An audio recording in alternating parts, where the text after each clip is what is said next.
നിലമ്പൂർ വനമേഖലയിലെ പാലക്കയം എന്ന ആദിവാസി സെറ്റിൽമെൻറ്റിലാണ് ഇപ്പോഴുള്ളത്. ഇത് ശരിക്കും ഈ കോളനി മുതുവാർ എന്ന് പൊതുവെ അറിയപ്പെടുന്ന മലമുത്തർ എന്ന ആദിവാസി വിഭാഗവും കുറച്ചപ്പുറത്ത് കാട്ടുനായ്ക്ക വിഭാഗവും അധിവസിക്കുന്ന കോളനിയാണ്.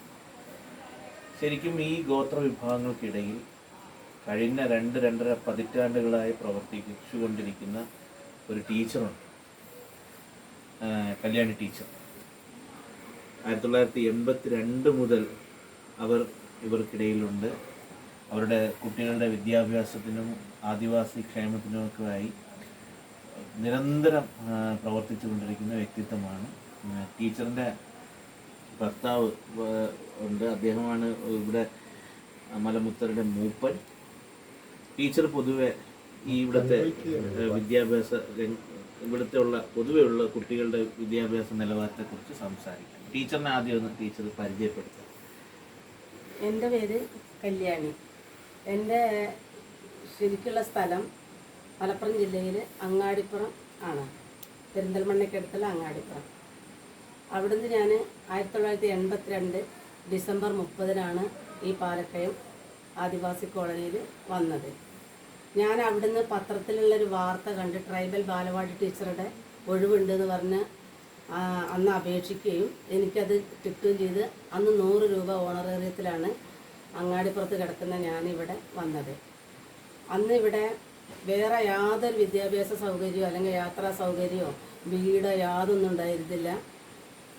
അങ്ങനെ വന്ന സമയത്ത് ട്രൈബൽ ബാലവാടി ടീച്ചർ, അതായത് അന്ന് ITDP അല്ല, ട്രൈബൽ ഡെവലപ്മെൻറ്റ് ഓഫീസാണ്, അതിൻ്റെ കീഴിൽ പാലക്കയം ട്രൈബൽ ബാലവാടി 100 രൂപ ഓണറേറിയത്തിൽ ടീച്ചർ 25 രൂപ ഓണറേറിയത്തിൽ ഒരായിരുന്നു. അന്ന് ഞാൻ വന്ന സമയത്ത് 3 കോളനി ബേസ് ചെയ്തിട്ടാണ് ഞാനിവിടെ പഠിപ്പിച്ചു തരുന്നത്. വെണ്ണേക്കോട് കാട്ടുനായ്ക്ക കുട്ടികൾ, വെറ്റിലക്കൊല്ലി പണിയ വിഭാഗ കുട്ടികൾ, പാലക്കയത്ത് മുതുവാൻ വിഭാഗവും കാട്ടുനായ്ക്കരും. അന്ന് സ്റ്റാർട്ടിങ്ങിൽ എനിക്ക് 45ഓളം കുട്ടികളുണ്ടായിരുന്നു. അന്നത്തെ സാഹചര്യം ഞാൻ പറയുകയാണെങ്കിൽ അയിത്തം ഉള്ള സമയമായിരുന്നു. ഈ 12000 വനമേഖലയിൽ മുതുവാൻ വിഭാഗത്തിന് അവർ ഹൈ ക്ലാസ്സാണ് മറ്റ് കാസ്റ്റിനെ സംബന്ധിച്ച്. അവർ മുന്നോക്കം, അവരുടെ ആദിവാസി വിഭാഗത്തിൻ്റെ ആചാരാനുഷ്ഠാനങ്ങളും അവരുടെ വിശ്വാസം അനുസരിച്ച് മുതുവാൻ വിഭാഗത്തിന് അവർക്ക് തൊടാൻ പാടില്ല. ഞാൻ ഉൾപ്പെടെ ആ അയിത്തത്തിൽ പ്രവർത്തിച്ച ആളാണ്. 3 സ്ഥലത്തായിരുന്നു അന്ന് നമ്മൾ ഭക്ഷണം കുട്ടികൾക്ക് പാകം ചെയ്ത്. മുതുവാൻ വിഭാഗത്തിന് വേറെ, കാട്ടുനായ്ക്ക വിഭാഗത്തിന് വേറെ, പണിയ വിഭാഗം. പണിയരയിലും കാട്ടുനായ്ക്ക പണിയ വിഭാഗം തമ്മിലുള്ള അയിത്തുണ്ട്. അത് അങ്ങനെയുണ്ട്. അങ്ങനെയൊക്കെ കടന്ന് നമ്മൾ കുട്ടികളെ അക്ഷരം പഠിപ്പിച്ച് അതിനുശേഷം ട്രൈബൽ ബാലവാടി മാറി അംഗൻവാടിയായി ഏറ്റെടുത്തു. പിന്നെ അംഗൻവാടിയിലായിരുന്നു നമ്മുടെ പ്രവർത്തനം. അംഗൻവാടി പ്രവർത്തിച്ച് ഇതിൽ നന്നായി പഠിക്കുന്ന കുട്ടികളെ നമ്മൾ സ്കൂളിൽ ഹോസ്റ്റലിൽ കൊണ്ടേ ചേർത്തി. അന്ന് ചേർത്താൻ രക്ഷിതാക്കൾ ആദ്യം സമ്മതിച്ചിരുന്നില്ല. കാരണം കുട്ടികളോടുള്ള അമിതമായ വാത്സല്യം. അതിപ്പോഴും അങ്ങനെ തന്നെയാണ്. കുട്ടികളോട് അവരുടെ കൺമുന്നിൽ കൺവെട്ടെന്ന് മാറിയാൽ കുട്ടികൾക്ക് എന്തെങ്കിലും സംഭവിക്കുമോ എന്നുള്ള ഒരു ഇതായിരുന്നു. ആ വിശ്വാസം ഇപ്പോഴും കാട്ടുനായ്ക്ക വിഭാഗവും പണിയ വിഭാഗവും ഉൾക്കൊണ്ടുകൊണ്ടിരിക്കുകയാണ്. പക്ഷേ മുതുവാൻ വിഭാഗം ഇന്നത്തെ സാഹചര്യം വന്നപ്പോൾ ഏറ്റവും ടോപ്പിലാണ് വിദ്യാഭ്യാസത്തിന്. ഇവിടെ എൻ്റെ കോളനിയെ സംബന്ധിച്ച് എനിക്ക് ഏറ്റവും അഭിമാനമുള്ള കാര്യം വിവിധ തരം കോഴ്സുകൾ തിരഞ്ഞെടുക്കുന്ന കോളനികളാണ്. ഡിഗ്രി തലത്തിലല്ല പോകുന്നത്. ഇപ്പോൾ BSc നഴ്സിംഗ്, ആന്ത്രോപോളജി, പിന്നെ MPhD, കായികാധ്യാപകൻ, അങ്ങനെ വിവിധ തരം കോഴ്സുകൾ ഉൾക്കൊണ്ട് പഠിക്കുന്ന കോളനിയാണ് നമ്മുടെ മുതുവാൻ വിഭാഗം. എൻ്റെ മനസ്സിൽ ഇപ്പോഴും നീറുന്നൊരു വേദന, 1983 ജനുവരി 1 ഞാൻ ക്ലാസ് തുടങ്ങി അന്ന് മുതൽ ഇന്ന് വരെ പഠിപ്പിച്ചതിൽ MPhil കഴിഞ്ഞ കുട്ടി വരെ ഈ കോളനിയിലുണ്ട്. പക്ഷേ ഇതേ ക്ലാസ്സിൽ ഇതേ നിലത്തിരുന്ന് അന്ന് അയിത്തം കൽപ്പിച്ച് വിട്ടിരുന്ന് പിന്നെ അടുത്തിരുന്ന് തോള് കൈയിട്ട് ആ കുട്ടികൾ ഇപ്പോഴും കാട്ടുനായ്ക്ക വിഭാഗത്തിലെ ഈ വർഷമാണ് 10ാം ക്ലാസ് ജയിച്ചത്. അത് നമ്മൾ നിരന്തരം അതെനിക്കൊരു പഠനം തന്നെ ആക്കണം. എന്തുകൊണ്ട് ഒരേ കുട്ടികൾ ഇപ്പോഴും ഈ കുട്ടികളായിട്ട് അവർ മിങ്കിൾ ചെയ്യുന്നില്ല? കുട്ടികൾ അവർ അകൽച്ച അപ്പോഴും ഉണ്ട്. പഴയ ആ സിസ്റ്റം ആയിട്ടും മുതുവാൻ കുട്ടികളുടെ തോള് കൈയിട്ടിട്ട് ഇപ്പോഴും ഇത്രയും വർഷം 40ഓളം വർഷം 39ഓളം വർഷമായി ഞാൻ വന്നിട്ട് അങ്ങനെ ഒരു ആത്മാർത്ഥ സുഹൃത്തുക്കളായിട്ട് ഈ മുറ്റത്ത് വളരുന്ന കുട്ടികൾ കാണാൻ പറ്റുന്നില്ല എനിക്ക്. അതെന്താ വെച്ചാൽ എനിക്ക് തോന്നുന്നത് അവർ രക്ഷിതാക്കൾ പഴയ ഇവർ തമ്പുരാക്കന്മാർ മുതുവാൻ വിഭാഗം അവരുടെ പണിക്കാർ എന്നുള്ള ആ ഒരു ഇതാണോ നിലനിർത്തുന്നത് എന്താണെന്ന് എനിക്ക് ഇനിയും മനസ്സിലാവുന്നില്ല. ഒരേ ഇതിലാണ് നമ്മൾ ഈ ഇവിടെ കാണുന്ന ഈ ഓഡിറ്റോറിയത്തിലാണ് നമ്മൾ പഠിപ്പിക്കുന്നത്. പക്ഷേ ഇപ്പോഴും ഈ വർഷമാണ് എനിക്ക് ഏറ്റവും അഭിമാനമുള്ള ദിവസം. അമ്പിളി പറഞ്ഞ കുട്ടി SLC പാസ്സായി, കാട്ടുനായ്ക്ക കുട്ടി. കഴിഞ്ഞ വർഷം ഇപ്പം ഈ SLC പരീക്ഷയിൽ വെറ്റിലക്കൊള്ളി കോളനിയിൽ അച്ഛനും അമ്മയും ഇല്ലാത്തൊരു കുട്ടി ഉണ്ട്. ആ കുട്ടി ആദ്യം നമ്മൾ ഹോസ്റ്റലാണ് ചേർത്തിയത്. പക്ഷെ അവർ പിന്നെ ഇങ്ങോട്ട് കൊണ്ടുവന്ന് അവരെ ആ കുട്ടീനെ പരീക്ഷിക്കുന്ന ആൾക്കാർ പിന്നെ വിടാൻ സമ്മതിച്ചില്ല. അപ്പോൾ ഈ കോവിഡ് വന്ന് വിദ്യാഭ്യാസം സ്റ്റക്കായി കഴിഞ്ഞ വർഷം. അപ്പോൾ ആ കുട്ടി ഇപ്പം നിങ്ങൾ കണ്ടിട്ടുണ്ടല്ലോ വെറ്റിലക്കൊല്ലി കോളനി, ആ ദുർഘട മേഖലയിൽ നിന്ന് അകമ്പാട് എരഞ്ഞിമങ്ങാട് സ്കൂളിൽ ആനക്കാട്ട് കൂടെ പോയി എങ്കിലും ഒരു ദിവസം ആ കുട്ടി പരീക്ഷ എഴുതാൻ പോകാം. ആനയുടെ തടസ്സം കൊണ്ട് ഒരു പരീക്ഷ ആ കുട്ടിക്ക് എഴുതാൻ സാധിച്ചില്ല. ആ കുട്ടി റിസൾട്ട് ഇപ്പോൾ എഴുതിയ പരീക്ഷയ്ക്ക് വന്നപ്പോൾ ടീച്ചർ HM വിളിച്ചു പറഞ്ഞു ഒരു വിഷയമുള്ള ആ കുട്ടിയുടെ പോയിട്ട്. അപ്പോൾ ഈ ഒരു വിഷയവും ഈ എഴുതാത്ത പരീക്ഷയും കൂടെ എഴുതാൻ പറ്റുമോ എന്നുള്ള ആലോചനയിലാണ് ഇപ്പോൾ HM. അപ്പോൾ ആ കുട്ടിയും കൂടെ ഈ വർഷം എനിക്കും അഭിമാനിക്കായിരുന്നു. അവിടെ ഒരു SLC കുട്ടി വന്നല്ലോ എന്ന്. പക്ഷെ അവിടെ നമുക്കൊരു മനസ്സിലൊരു വേദനയായിട്ടൊരു വിങ്ങലായിട്ടാണ് വരുന്നത്. എഴുതിക്കാൻ ഇനി ഒരു പരീക്ഷ എഴുതാത്തത് കൊണ്ട് ഈ കുട്ടീനെ എഴുതാൻ പറ്റുമോ എന്നുള്ള നിയമം എനിക്ക് അറിയില്ല. ഈ മുതുവാൻ വിഭാഗത്തില് ടീച്ചർ തന്നെയാണല്ലോ മാതൃക കാണിച്ചത്. ടീച്ചറിന്റെ മക്കള് പഠനത്തില് പിന്നെ വേറെ നിലയിലെത്തി. മക്കളുടെ പഠനമൊക്കെ എങ്ങനെയായിരുന്നു? 1 മുതൽ 4 വരെ എൻ്റെ വീട്ടിലായിരുന്നു പഠിച്ചിരുന്നത്. പിന്നെ 4ാം ക്ലാസ്സിൽ നിന്ന് അവര് അഞ്ജലിക്ക് 4ാം ക്ലാസ് പരീക്ഷ എഴുതി എൻട്രൻസ് അവരുടെ സ്ക്രീൻ ടെസ്റ്റ് നടത്തി. പിന്നെ അതിൽ ജയിച്ചിട്ട് മോനെ വയനാട് ജില്ലയിൽ നല്ലൂർനാട് MRSലാണ് പഠിച്ചത് +2 വരെ. പിന്നെ മോൻ അത് കഴിഞ്ഞിട്ട് BCom മർത്തോമ കോളേജിൽ പഠിച്ചു. പിന്നെ ഒരു വർഷം JDC ഉണ്ടല്ലോ, അത് കരണി നമ്മുടെ വയനാട് ജില്ലയിൽ അത് പഠിച്ചു. അതിനുശേഷം MA കണ്ണൂർ യൂണിവേഴ്സിറ്റി പഠിച്ചു. MPhil പോണ്ടിച്ചേരി യൂണിവേഴ്സിറ്റി പഠിച്ചു. MPhil anthropology. പക്ഷേ എനിക്ക് എന്താ പറയാന്നറിയില്ല. ആദിവാസി കുട്ടികൾ പഠിച്ച അവർക്ക് സർക്കാർ ജോലി ഉണ്ട് എന്ന് പറയുന്ന ആ ഒരു വാക്ക് ശരിയാണോ എന്ന് എനിക്ക് സംശയമാണ്. ഇത്രയും ഉന്നത വിദ്യാഭ്യാസം നേടിയ എൻ്റെ മോൻ ഇന്ന് വരെ സർക്കാർ ജോലിയിൽ പ്രവേശിച്ചിട്ടില്ല. അപ്പോൾ ഒരു കുട്ടി ഞാൻ പറയുന്ന എൻ്റെ അനുഭവത്തിൽ ഇത്രയും വർഷത്തെ അറിവിൽ ഇതിൻ്റെ ബന്ധപ്പെട്ട ഡിപ്പാർട്ട്മെന്റ് തലത്തില് അതായത് ഇപ്പൊ നമ്മുടെ ഇവിടെ എന്ന് പറഞ്ഞാല് നിലമ്പൂരാണ് ട്രൈബൽ ഡിപ്പാർട്ട്മെന്റ്. ആ ഡിപ്പാർട്ട്മെന്റ് തലത്തില് ഓരോ സെറ്റിൽമെന്റിലുള്ള കോളനികളുടെ കുട്ടികളെ കുറിച്ച് ഒരു വിരൽത്തുമ്പ് അമർത്തിയാൽ കമ്പ്യൂട്ടർ ഓൺ ചെയ്യും, ലാപ്ടോപ്പ് ഓൺ ചെയ്യും. അതില് പാലക്കയം ശ്യാംജിത്ത്, അല്ലെങ്കിൽ വെണ്ണേക്കോട് അഭിനവ്, അല്ലെങ്കിൽ അമ്പുമല സോമൻ, അല്ലെങ്കിൽ മാഞ്ചേരി വിനോദ്, ഇങ്ങനൊരു കുട്ടി വരുമ്പോൾ ആ കുട്ടിയുടെ ഡീറ്റെയിൽസ് കംപ്ലീറ്റ് അറിയണം.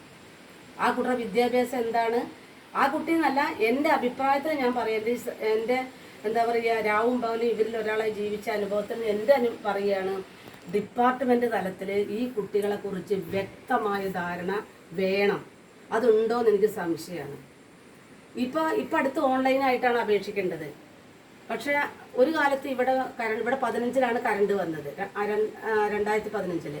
ഒരു കാലത്ത് ഇവിടെ ഒന്നും ഉണ്ടല്ലോ. ഞാൻ ഇവിടുന്ന് നിലമ്പൂർ വരെ നടന്നു പോയിട്ടുണ്ട് ഓരോ മീറ്റിങ്ങിന്. അത് കഴിഞ്ഞ് തിരിച്ചിങ്ങോട്ട് വന്നിട്ടുണ്ട് ഈ ഇത്രയും രൂക്ഷമായ ആനക്കാട്ട് കൂടെ. അപ്പോൾ എനിക്ക് പറയേണ്ടത് എന്തറിയോ, ഈ ഓൺലൈൻ സംവിധാനം ഉൾക്കാട്ട് കിടക്കുന്ന നെറ്റ് സംവിധാനം ഇവിടെ ഇല്ല. ഇവിടെ സ്മാർട്ട് ഫോൺ നമ്മുടെ വീട്ടിൽ പറ്റില്ല, മറ്റേ സാധാ ഫോണും കിട്ടില്ല. അങ്ങനത്തെ ഉള്ള മേഖലയിൽ ഇത്രാം തീയതിക്കകം അപേക്ഷ അയക്കണം എന്ന് പറഞ്ഞ് ഈ വാട്സപ്പിലോ അല്ലെങ്കിൽ ഗവൺമെൻറ് ഇതിൽ വരുമ്പോൾ ഈ ഉൾക്കാട്ട് കിടക്കുന്ന കുട്ടികളത് അറിയുന്നില്ല. അപ്പം ഞാൻ പറയുമ്പോൾ ഇവരുടെ വിദ്യാഭ്യാസത്തിനനുസരിച്ച് അവരെ തിരഞ്ഞുപിടിച്ച് സ്പെഷ്യൽ റിക്രൂട്ട്മെൻറ്റ് നടത്തി. BTC കഴിഞ്ഞ കുട്ടി ഉണ്ടെങ്കിൽ എഡ്യൂക്കേഷൻ ഡിപ്പാർട്ട്മെൻറ്റിൽ, പിന്നെ അഗ്രികൾച്ചർ കഴിഞ്ഞൊരു കുട്ടി ഉണ്ടെങ്കിൽ ആ ഡിപ്പാർട്ട്മെൻറ്റിൽ ഇവരുടെ വിദ്യാഭ്യാസത്തിനനുസരിച്ച് ഇവരെന്ത് പഠിച്ചോ അതിനനുസരിച്ചുള്ള ഡിപ്പാർട്ട്മെൻറ്റ് തലത്തിലേക്ക് ഗവൺമെൻറ്റിന് മുൻകൂട്ടി തയ്യാറെടുത്തിട്ട് ഇവരാക്കിയെങ്കിലുള്ളൂ ഇവർ മുന്നോട്ട് പോകാനാണ്. എനിക്ക് പറയുന്നത്. അപ്പം എല്ലാവരും എന്നോട് ചോദിക്കും എത്രയും പഠിച്ചിട്ട് എന്താ കാര്യമെന്ന്. ഈ ഒരേ പഠിപ്പിൽ കൊഴിഞ്ഞു പോയ കാട്ടുനായ്ക്ക കുട്ടികൾ ഒരു ദിവസം 10,000 മുതൽ 15,000 വരെ കാട്ടുതേൻ വന്ന് തൂക്കിവിടെ. ആ MPhil കഴിഞ്ഞ ശ്യാംജിത്തിന് ഒന്നുമില്ല. അപ്പോൾ എനിക്കൊരു ചോദ്യം, വിദ്യാഭ്യാസം കൊണ്ട് കാര്യമുണ്ടോ, ജീവിക്കാൻ മാർഗമുണ്ടോ എന്ന്. അപ്പോൾ അവർ ടീച്ചർമാരെ എല്ലാവരും ഇപ്പം എന്നെ ടീച്ചർമാരെന്ന് വിളിക്കുക. 3ാം തലമുറയിലാണ് നമ്മളിപ്പോൾ പേരിട്ട് വളർത്തി അക്ഷരം പഠിപ്പിക്കുന്നത്. എനിക്ക് പറയുന്നത് എന്തറിയോ, ഈ വിദ്യാഭ്യാസം ഇല്ലാത്ത കുട്ടിയാണ് 15 അവർ ഗ്രൂപ്പായിട്ട് കാട്ടുന്ന ഇറക്കിക്കൊണ്ട്. ഇപ്പം ശ്യാമിന് തേനെടുക്കാനും അറിയില്ല, ഈ വരുമാനവും ഇല്ല. അങ്ങനത്തെ ഒരു അവസ്ഥ വന്നിട്ട്. അപ്പോൾ എനിക്ക് പറയാനുള്ളത്, നിങ്ങളെപ്പോലുള്ള ആൾക്കാരോട് പറയാനുള്ളത്, പൊതുജനങ്ങളോട് സമൂഹത്തോട് പറയാനുള്ളത്, ആദിവാസി മേഖല പ്രത്യേകിച്ച് ഉൾക്കാട്ടി കിടക്കുന്ന, മറ്റൊരു നാട്ടിലാകുമ്പോൾ ആരെങ്കിലും പറയും, ജനത സമൂഹം പറഞ്ഞ് അറിയും, അവരെ തെരഞ്ഞു പിടിച്ച് അവർക്ക് അർഹതപ്പെട്ട ജോലി കൊടുക്കണം എന്നുള്ളതാണ് എനിക്ക് പറയാനുള്ളത്. ഇപ്പോൾ ആന്ധ്രാപോളജി എന്ന് പറഞ്ഞാൽ അത് ആദിവാസി സമൂഹത്തിന് ഉന്നമനത്തിന് വേണ്ടിയിട്ട് ആൾക്കത് നല്ല താല്പര്യമുള്ള ആളുമാണ്. ഇപ്പോൾ എൻ്റെ മോന് ഒരു NGOയിൽ വർക്ക് ചെയ്യുകയാണ്. തൊടുവെ ഫൗണ്ടേഷൻ എന്ന് പറഞ്ഞ ഡിപ്പാർട്ട്മെൻറ്റിൽ വർക്ക് ചെയ്തുകൊണ്ടിരിക്കുകയാണ്. ആൾ ഹാപ്പിയാണ്, കാരണം അവർ ട്രൈബിൻ്റെ കാര്യങ്ങൾ തന്നെയാണ് മോൻ നോക്കുന്നത്. പിന്നെ രണ്ടാമത് മോളാണ്. മോള് BSc നഴ്സിംഗ്, അത് 4 വരെ എൻ്റെ വീട്ടിൽ പഠിച്ചു. പിന്നെ 5 മുതൽ +2 വരെ തിരുവനന്തപുരം കട്ടേല MRSൽ പഠിച്ചു. അതിനുശേഷം അവിടുന്ന് വന്നിട്ട് പെരിന്തൽമണ്ണ അൽഷിഫ നഴ്സിംഗ് കോളേജിൽ BSc നഴ്സിംഗ് കഴിഞ്ഞു. ഇപ്പോൾ 24 വയസ്സിൽ അവൾക്ക് PSc കിട്ടി. അവൾ നമ്മുടെ നിലമ്പൂർ ഗവൺമെൻറ് ഹോസ്പിറ്റലിൽ സ്റ്റാഫ് നേഴ്സായിട്ട് വർക്ക് ചെയ്യുന്നുണ്ട്. മുതുവാൻ വിഭാഗത്തിൽ ആദ്യമായിട്ട് PSc കിട്ടുന്നത് ടീച്ചറിന്റെ മോൾക്കാണോ? ഈ കോളനിയിൽ. പിന്നെ വിനോദ് പറഞ്ഞൊരു കുട്ടിയുണ്ട്. ആ കുട്ടി MEd കഴിഞ്ഞ് കായിക അധ്യാപനം. ആ കുട്ടിക്ക് മുതുവാൻ ഇവരെ പെങ്ങളെ കുട്ടിയാണ്, പുല്ലങ്കോട് സ്കൂളിൽ എത്തിച്ച്. പിന്നെ ഇവരുടെ അനിയനാണ് ഇപ്പൊ വന്നില്ലേ, ആ കുട്ടി അത് അതിലേറെ ഭയങ്കര വിഷമമുള്ള ഒരു കാര്യമായിരുന്നു. ബിൻസി പറഞ്ഞ കുട്ടി ഇവിടെ കല്യാണം കഴിച്ച് ആ വീട്ടിൽ ഒരു മോൻ മാത്രമേ ഉള്ളൂ. ആ കുട്ടി അവിടുന്ന് BA കഴിഞ്ഞ് മമ്പാട് കോളേജിൽ BA കഴിഞ്ഞ് സിവിൽ സർവീസ് പരീക്ഷ പ്രിലിമിനറി ടെസ്റ്റ് കഴിഞ്ഞ് പാസ്സായി തിരുവനന്തപുരം സെൻറ്ററിൽ അഡ്മിഷൻ കിട്ടി. ആ കുട്ടി 10 വർഷത്തോളമായിരുന്നു കല്യാണം കഴിഞ്ഞിട്ട്. ആ കുട്ടി ഒരു കുട്ടി ഉണ്ടായിരുന്നില്ല, അതിൽ പ്രഗ്നൻ്റ് ആയി. അപ്പോൾ ആ മരുമോൻ്റെ അമ്മയുടെ അമ്മ 90 വയസ്സായതാ പറഞ്ഞു, എനിക്ക് ഒരു പേരക്കുട്ടീനെ എൻ്റെ മടിയിൽ വെച്ച് മരിക്കണമെന്ന്. അവരുടെ നിഷ്കളങ്കമായ ചോദ്യത്തിന് ഇവർ അടിയറ പറഞ്ഞ് ആ പഠനം മുന്നോട്ട് പോയില്ല. പിന്നെ എന്തുകൊണ്ട് ഈ കുട്ടി തിരുവനന്തപുരം സിവിൽ സർവീസ് സെന്ററിൽ പഠനം നിർത്തിയെന്ന് ഒരു അന്വേഷണം ആ കുട്ടിയുടെ നേർക്ക് നീണ്ടില്ല. അപ്പൊ എനിക്ക് അങ്ങനത്തെ ഒക്കെ കാര്യം ആലോചിക്കുമ്പോഴേ, നമ്മൾ TV തുറന്നാലും പത്രം വായിച്ചാലും ആദിവാസി വിദ്യാഭ്യാസത്തിന് അത്ര കോടികൾ ഇത്ര കോടികൾ ചെലവഴിച്ചു. മനസ്സിലാക്കണം, സിവിൽ സർവീസിൽ എത്തിയ ആ കുട്ടിയുടെ രക്ഷിതാവിന് അച്ഛനോ അമ്മയ്ക്കോ ഒന്നേന്ന് എഴുതാൻ അറിയാത്ത വീട്ടിലത്തെ കുട്ടിയാണ്. ആ കുട്ടി അവിടുന്ന് ആ സെന്ററിൽ നിന്ന് എന്ത് കാരണം കൊണ്ട് പോകുന്നു, അല്ലെങ്കിൽ ആ കുട്ടീനെ ബ്രെയിൻ വാഷ് ചെയ്തിട്ട് ആ കുട്ടീനെ കൗൺസിലിംഗ് നടത്തി വീണ്ടും ആ സെന്ററിൽ പോയിട്ട് ആ കുട്ടി മുന്നോട്ട് പോകണം എന്ന് പറഞ്ഞൊരു കൈത്താങ് അല്ലെങ്കിൽ ഒരു ബാക്കിൽ നിന്നൊരു സപ്പോർട്ടിങ് വന്നില്ല. ഇങ്ങനത്തെ ഞാൻ അറിയപ്പെടാത്ത കേസുകൾ വിവിധ നമ്മുടെ കേരളത്തിലെ കോളനിയുടെ ഉള്ളിലുണ്ടായിരിക്കാം. അപ്പോൾ ഞാൻ പറയുമ്പോൾ എന്താ പറയുക, ഇങ്ങനെയും ടാലൻ്റുള്ള കുട്ടികളെ കണ്ടെത്തി അവർക്ക് സപ്പോർട്ടിങ് കൊടുക്കുക. പിന്നെ ഇപ്പോൾ കൊടുക്കുന്ന ഒരു പ്രൊമോട്ടർ തസ്തികയാണ് ട്രൈബൽ ഡിപ്പാർട്ട്മെന്റ്. കാട്ടിലെ കുട്ടികളെ കാട്ടിൽ തന്നെ തളച്ചിരുന്നു. വേറൊരു നമ്മുടെ ട്രൈബൽ ഓഫീസിൽ ഒരു സ്വീപ്പർ പോസ്റ്റ് വരെ കാണുന്നില്ല, ഒക്കെ അതേഴ്സിനാണ്. അത് കാണുമ്പോൾ നമുക്ക് ഭയങ്കര വിഷമാണ്. ഹോസ്റ്റലിലാണെങ്കിൽ കുക്കായിരിക്കും ഇത്, വാർഡൻ, വാച്ച്മാൻ, വാർഡൻ, മറ്റുള്ള അതാണ്. ഇങ്ങനെ വരുമ്പോ ചിലപ്പോൾ യാദൃശ്ചികമായിട്ട് ഇവർ ജോലി കൊടുത്തിട്ട് വരാത്ത സാഹചര്യം ഉണ്ടായിരിക്കാം. കാരണം ഇവിടുന്നൊക്കെയാണ് കുട്ടികൾ പോകുന്നത്. അപ്പൊ നമ്മൾ അത് മനസ്സിലാക്കണം. വെറ്റിലക്കൊല്ലി മോഹൻ എന്ന് പറഞ്ഞ കുട്ടി സ്പെഷ്യൽ റിക്രൂട്ട്മെന്റിൽ എന്റെ പൂർവ്വകാല വിദ്യാർത്ഥിയാണ്. ആ പഠിച്ച കുട്ടീനെ ബാച്ചറാക്കി എടുത്തു. 25,000 രൂപ ശമ്പളത്തിൽ ആ കുട്ടിക്ക് ആ യൂണിഫോമോ അല്ലെങ്കിൽ അവരുടെ ചിട്ടകള്, ഡിസിപ്ലിൻ ആ കുട്ടിക്ക് ഉൾക്കൊള്ളാൻ പറ്റില്ല. ട്രെയിനിങ് ആ കുട്ടി ഇങ്ങോട്ട് തന്നെ പോകുന്നു. ഇപ്പൊ ജോലിയില്ല. ഇപ്പൊ അന്ന് പണിയെടുത്ത 1 ലക്ഷത്തിന്റെ അടുത്ത് ശമ്പളം ഇപ്പോഴും മാറിയിട്ടില്ല. വെറ്റിലക്കൊല്ലി അപ്പൊ അത് ഇന്ന് നമ്മുടെ നാട്ടിലത്തെ ആളാണെന്ന് വെച്ചാൽ ഡിഗ്രി കഴിഞ്ഞ ഒരു സൂപ്പർ പോസ്റ്റിന് കിട്ടാൻ വേണ്ടി ക്യൂ നിൽക്കുകയാണ്. പക്ഷെ ഇത് കിട്ടിയിട്ട് പോകുന്നില്ല. അപ്പൊ നമ്മൾ അവരെ കുറ്റം പറയാൻ പറ്റില്ല, അവരുടെ സാഹചര്യമാണ്, അവരെ കൊണ്ട് അതാണ്. അപ്പൊ അങ്ങനെയൊക്കെയുള്ള വേദനകൾ നമ്മുടെ കണ്ണിന്റെ മുമ്പിൽ നമ്മൾ കാണുന്നുണ്ട്. അപ്പൊ ഇതിന് ഒരു നല്ലൊരു ടീം വർക്ക് തന്നെ വേണം ഇതിന്. തീർച്ചയായും അല്ല, ടീച്ചറിന്റെ ഇത്രയും വർഷത്തെ എഫേർട്ട് കൊണ്ട് ഇത് ഈ ഒരു ലെവലിൽ എത്തി. ഇനിയും കൂടുതൽ നന്മകളും ഈ പറഞ്ഞ ആഗ്രഹങ്ങളൊക്കെ പൂർത്തിയാകട്ടെ എന്ന് തീർച്ചയായിട്ടും ഞങ്ങളൊക്കെ ഒപ്പം ഉണ്ടാവും. കുട്ടികൾ ഉൾക്കാട്ടിൽ കിടക്കുന്ന കുട്ടികളുടെ ഓൺലൈൻ പഠനം ഇപ്പൊ ഇവര് റേഞ്ച് വന്ന് നോക്കി പോയിട്ടുണ്ട്, പക്ഷെ അതൊന്നും അത് കിട്ടിയിട്ടില്ല. എങ്കിലും ഈ ഫോൺ യൂസ് ചെയ്യാൻ കുട്ടിക്ക് എങ്ങനെ പഠിച്ചാൽ വീട്ടിൽ രക്ഷിതാക്കൾക്ക് അറിയില്ല. അധികം ചില വീട്ടിലൊക്കെ മദ്യം കഴിക്കുന്ന രക്ഷിതാക്കളാണ്. അപ്പോഴും ഇവർക്ക് ശരിക്ക് പഴയ സിസ്റ്റം തന്നെയാണ് വേണ്ടത്. കാരണം രക്ഷിതാക്കൾക്ക് ഇത് പറഞ്ഞു കൊടുക്കാൻ, സംശയം കൊടുക്കാൻ, മറുപടി അങ്ങോട്ട് തിരിച്ചയക്കാനോ കുട്ടികൾക്ക് അറിയില്ല.